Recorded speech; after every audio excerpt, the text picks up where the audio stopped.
My name is Nicole.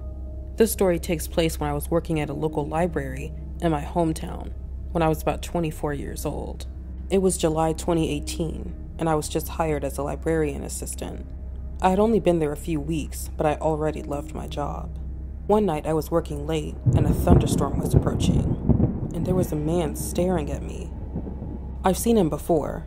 He normally comes in around 6 p.m., just 2 hours before we close. He normally keeps to himself and works on the computer silently, but tonight was different. He was sitting in a chair at a small wooden table in the main lobby area. No matter how much I tried to avoid eye contact each time I walked by him, his eyes never broke contact. What's he doing? I thought to myself.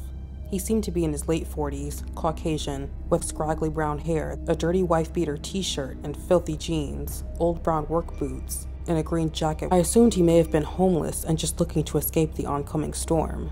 Maybe if I speak to him, he'll quit staring, I think to myself. "Hello, sir," I say in my sweetest customer service voice, careful not to startle him. "Do you need any help with anything?"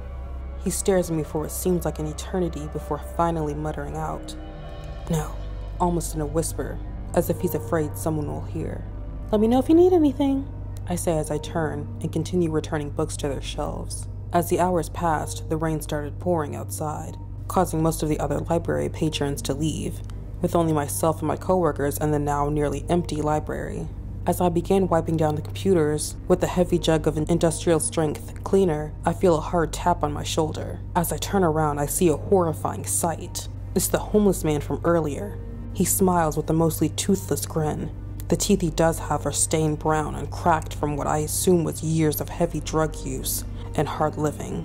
"I know what I need from you," he says in a delusional tone and smiling deliriously as he leans over to kiss me. "Ew, get the back," I say as I swing and hit him with the jug of the cleaning liquid. As the jug hits him, some of the liquid spills from the jug, which wasn't closed as I was using it. "Ah, shit," he screams as the cleaner begins to burn his skin. "Get the out of here now." My manager Katie and coworkers race over to see the commotion. "What happened?" Katie says in a puzzled tone. "He's been staring at me all night and now he just tried to kiss me," I scream as my rage intensifies. "Sir, you need to leave right now or else we're calling the police," says my coworker Nancy.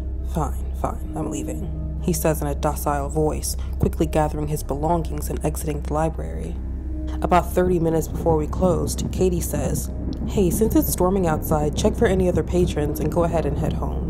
"Sounds good," I say excitedly, anxious to get home before the storm worsens. As I quickly search through the library and make my rounds, the power goes out and I'm suddenly plunged into darkness and the deafening sound of quiet other than the occasional sound of thunder from outside.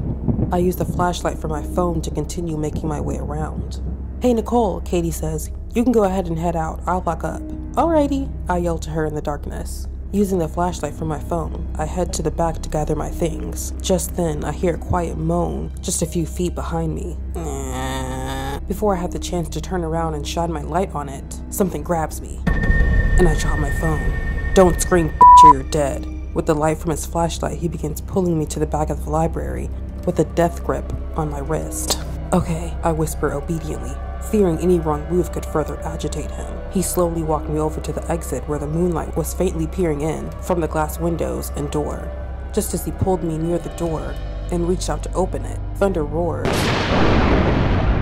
and startles him. "Ah!" he yells sharply while inadvertently loosening his grip on my wrist, and he falls to the ground face first with a thud. "Nicole," my manager says as she shines her flashlight in my face and then quickly at the man on the ground, who I can now identify as the homeless man from earlier. "What's going on here?" she says, stunned at the sight of his gnarly body spread across the outdated 1980s carpet. "Call the police," I say with a panicked tone. "He threatened to take my life, then he tried to kidnap me and I had to protect myself." I stop mid-sentence as the power suddenly comes back on and the sound of all the electronics started booting up simultaneously. The police arrived 5 minutes later, along with the paramedics who were able to make him regain consciousness. After the officers took my statement, they told me more about the homeless man. His name is Buck Smith. He's been wanted for the last 9 months for the kidnapping of a young college girl from Montgomery, Alabama, who disappeared after accepting a ride home with him. "Oh my God," I say, sick to my stomach. "Hey y'all, take a look at this." As I turn to face the other officer, I see he has Buck's backpack and is going through it. The feeling of nausea and uneasiness intensifies as I walk over to get a better look at the contents of the bag. The officer pulls out handcuffs, a blindfold, 2 butcher knives, and duct tape. My heart still races when I think about what that deranged lunatic would have done to me if I wasn't able to escape his psychopathic grip.